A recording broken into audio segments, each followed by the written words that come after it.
Good morning, 11th grade. I have an ambitious schedule for today. Probably won't make it quite all the way through, so we'll see how much I do get through. First of all, we are going to pick up where we left off. We're in the middle of the Cold War. We were talking last week we talked about the UN and how it's organized and how it works. If you don't remember this, you need to go back and rewatch the video. We talked about containment, the idea that you've got to put a lid on it and keep communism in a jar so that it doesn't spread around the world. We also talked about two different plans, the Marshall Plan and the Truman Doctrine, and how one of them was to benefit Greece and Turkey. The other was to benefit all of Europe. Know which one is which. We talked about NATO and the Warsaw Pact. NATO being the North Atlantic Treaty Organization, non-communist countries coming together and signing a treaty saying we're going to come to each other's defense. Warsaw Pact being the Soviet answer to that, the communist answer. So if you don't remember these terms, you may want to go back and rewatch some of the videos from last week. Today, my lesson plan is supposed to include the Korean War, the Vietnam War, part of the Vietnam War, and Cuba. There's no way I'm going to get through all of it. I've got a timer sitting here. We'll do the best we can and call it a day. So the first thing we're going to talk about is the year 1949. Very significant year. We're 4 years past the end of World War II, which ended in 1945. If you remember, I think we've mentioned in the past that prior to World War II, the Chinese were in the middle of a civil war. In that civil war, you had the forces of Mao Zedong against Chiang Kai-shek fighting for who was going to control China.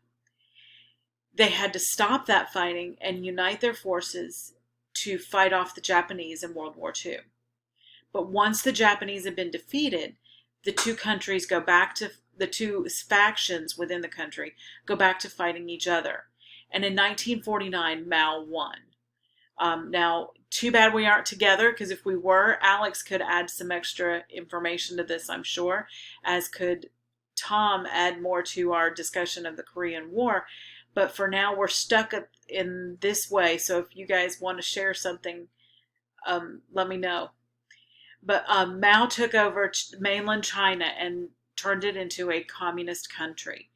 Chiang Kai-shek and the nationalists were forced to flee the country of China.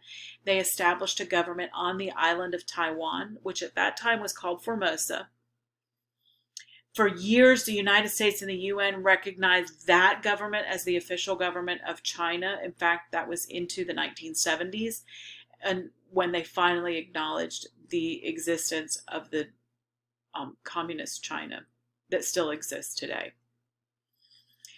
But the second big thing that happened in 1949 was that the Soviet Union, remember they are communist at this point, it is Russia, but it's the communist version of Russia.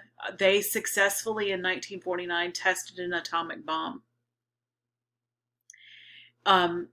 This shocked the rest of the world. We did not know that, well, I'm sure we had ideas and there were people in the government who had more knowledge, but the rest of the world was not aware that the Soviet Union now had military power, had nuclear power. The United States also had been developing a bomb more powerful than the atomic bomb, the hydrogen bomb, and it successfully tested one of those in 1952, but the Soviet Union tested one about the same time and also had hydrogen bomb power.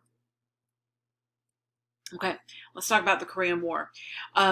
After World War II, Korea, which had been taken over by the Japanese during the war, was divided at the 38th parallel into North Korea and South Korea. North Korea was given control. The control of North Korea was given to the Soviets, the communists, to establish a communist government in North Korea. South Korea was under the control of the U.S. The U.S. helped them reestablish their government and set them free to establish their own non-communist government. So the 38th parallel is still the dividing point of Korea, but we'll get into that more in a minute. So the communist North Korea in 1950, shortly after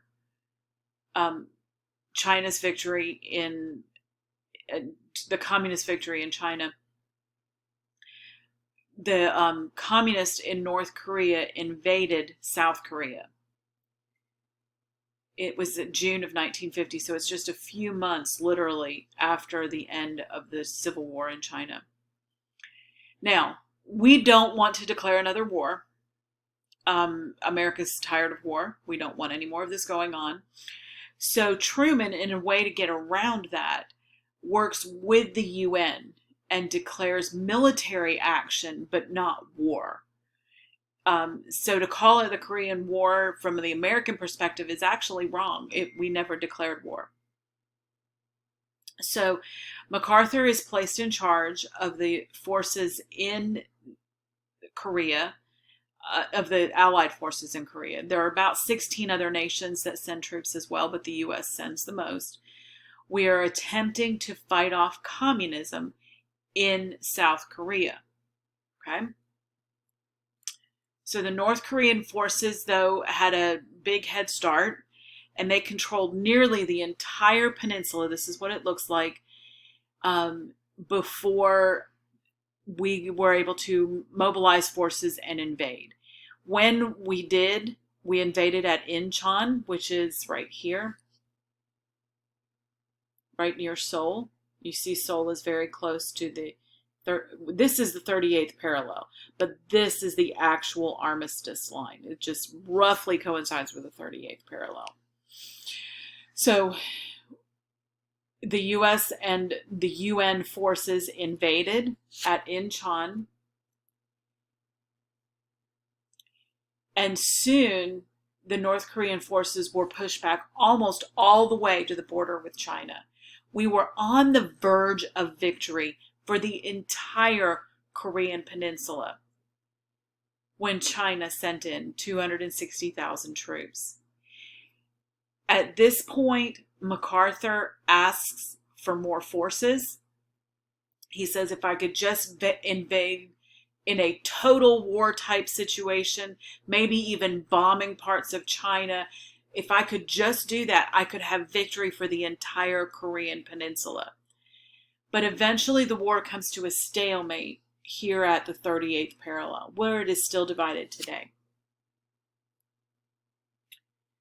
As I said, General MacArthur wanted to expand the war into China, but President Truman really was very much against that. He wanted only a limited war. He wanted to help South Korea, and not do any more. And it's really kind of weird the way Truman felt that way, because we'd done so many other things to help the rest of the world avoid communism, and then he wouldn't do anything more for Korea. So I'm not really sure, and I think if I had lived in that time, I might have some more mixed feelings about the whole situation, but I was not alive during that time. Some of your other teachers may have been, but not me. But MacArthur disagreed very publicly with the president, to the point that MacArthur got fired. Okay, he was fired in April of 1951. He returned home to the U.S. for the first time since 1937 and gave a speech in front of Congress. It was very well received. Many people agreed with him. Most of America agreed with MacArthur instead of with Truman. But Truman was very adamant, and of course he was president, so he had the bigger title.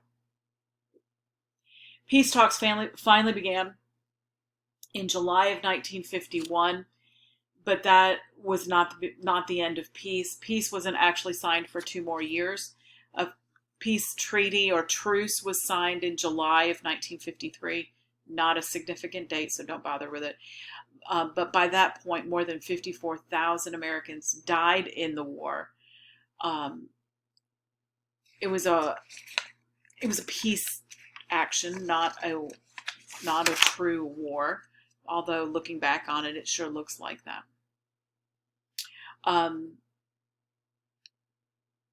Truman replaced MacArthur, of course, with another leader. MacArthur eventually retired. He lived near where I used to live in Newport News, Virginia.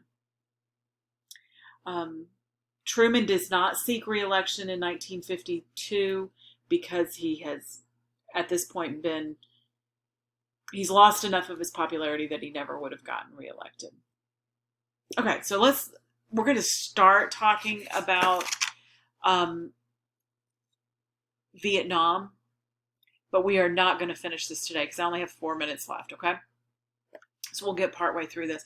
All right, Indochina. This is the area where Vietnam is. It includes more than just Vietnam, so hold on, and I'll explain that in just a minute. This entire area, this is South Asia, had been colonized by the French before World War I, probably. I mean, it's been a French holding for a long, long time. And it was captured by the Japanese during World War II. But now that the Japanese have been defeated, the French are going to step back in and try to take back control of this land that they've always had, or they've had for a long, long time. While they're doing that, trying to reestablish their control, a man named Ho Chi Minh, who is a communist, comes into Vietnam and defeats the French in 1954. Okay, at the Battle of Dien Bien Phu. I'm hoping I'm saying that right, and I'm sure that some of our fellow students could correct me on that, but I think I'm right. Dien Bien Phu. Big battle. Ho Chi Minh defeats the French, throws the French out. They're gone. Okay, so now this area has to create its own stable government, and that's where the problem comes in. A man named Ngo Dinh Diem is the anti-communist leader in South Vietnam. Ho Chi Minh will establish his government in the north part of Vietnam, and these two are going to fight each other. Again, it's going to be the same story where the north is communist and the south is trying to establish a republic. Okay, it's that way in Vietnam as it was in Korea. North is communist, south is republic. Okay, so they have this big international conference in Geneva, Switzerland. They're all going to talk about what's going on over here in Indochina. They establish the governments of Laos and Cambodia. These two countries become independent countries with unstable governments. We'll get more into that as we get into Vietnam. Vietnam is going to be divided between a communist government in the north led by Ho Chi Minh and a non-communist government in the south led by Diem. Okay? And that's where we're going to stop today. We will pick up there tomorrow. Okay? Thanks. Remember to take your quiz.